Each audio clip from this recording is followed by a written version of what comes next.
பாருங்கள், நம்ம சூலூரில் ஒரு சின்ன குழந்தைய 10வது வயசு 10 வயசு குழந்தைய பிடிச்சிட்டு போய் பார்த்தா 2 வெறி நாய் கடிச்சிருச்சு. இந்த மாதிரி வெறி நாய்க்கு நிறைய இருக்கிறாங்க. ஒவ்வொருத்தரும் வர்றாங்க, ஒவ்வொருத்தருக்கு தீர்ப்பு வணங்குறாங்க. ஆனால் அவை பிடிச்சிட்டு போய் கொஞ்சம் வருஷம் மறுபடியும் வெளியே வந்துடுவாங்க. தண்டனை முடிஞ்சதுன்னா அவங்க வந்துடுவாங்க. அதனால நம்ம பெற்ற குழந்தைகளுக்கு நாம தான் ஜாக்கிரதையாக இருக்கணும். ஒவ்வொரு தாய் ஒரு தகப்பனும் அந்த குழந்தைகிட்ட நம்ம டெய்லியும் சொல்லி கொடுக்கறது, சோத்தை தின்னுன்னு மட்டும் சொல்லி கொடுக்கறது இல்லை. டெய்லியுமே எந்த மாமா கூப்பிட்டாலும் நீ பைக்கில் போகக்கூடாது, எந்த ஆறு முட்டாய் வாங்கி கொடுத்தாலும் நீ திங்கக்கூடாது, ஜூஸ் கொடுத்தாலும் குடிக்கக்கூடாது. அவங்க உன்னை பிடிச்சிட்டு போயிடுவாங்க. பிடிச்சிட்டு போய் பைத்தியக்காரங்கிட்ட கொடுத்துருவாங்க, கோமாளிகிட்ட கொடுத்துருவாங்கன்னு சொன்னோம்னா குழந்தைக்கு பயந்துருவாங்க.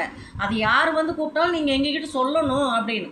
ஒவ்வொரு கடைக்காரரும் மகராசர் யார் குழந்தைக்கு முட்டாய் வாங்கி கொடுக்குறக்கு ஒரு வாலிபன் வர்றானோ அவனை ஃபாலோ பண்ணி நீங்கள் உடனே போலீஸ் ஸ்டேஷனுக்கு ஃபோன் பண்ணிடுறோம் கடைக்காரர்.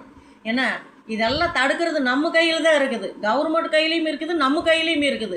நம்ம முடிஞ்ச அளவுக்கு நம்ம எந்த பாதுகாப்பு கொடுக்குற வரைக்கும் நம்ம குழந்தைக்கு எந்த கஷ்டம் நேரிடாது. இல்லைன்னே இது தொடர்ந்து வந்துகிட்டே தான் இருக்கும். இன்றைக்கி இங்கே இது நடக்குது, நாளைக்கு மறுபடியும் இன்னும் 2 பேர் வருவாங்க, கள்ளக்குறிச்சியில் ஆகுது. இதெல்லாம் நடந்துகிட்டே தான் இருக்குது. இது நடக்கிற அந்த தடுக்கிறையோட இது அம்மா அப்பா கிட்டேயும் ஒரு கடைக்காரர்கிட்டையும் இருக்குது. கையெடுத்து கும்பிட்டுக்குது.